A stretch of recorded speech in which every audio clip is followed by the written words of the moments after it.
हमारा 30 अक्टूबर को इस्लामाबाद में हमारे जो साबिका पार्लियामेंटेरियन हैं उसमें MPs, MNAs और मौजूदा सेनेटर्स वो इस्लामाबाद में धरना देकर बैठेंगे कि जब तक के बलूचिस्तान से इन दहशतगर्दों का डेथ स्क्वाड का तुखम ख़त्म नहीं किया जाता हम अपने एहतजाज से बाज नहीं आएंगे। खुदावंद ताला आप लोगों का हामी और नासिर हो। घर जाते आराम से एहतियात से जाएं।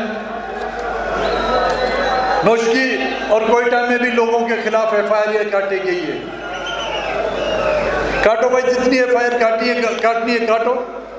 अगर तुम लोगों के कागज़ ख़त्म हो गए घुट गए हमें बताना, कबाड़ी से जो रद्दी की टोकरियों से तुम लोगों के लिए कागज़ भिजवा देंगे।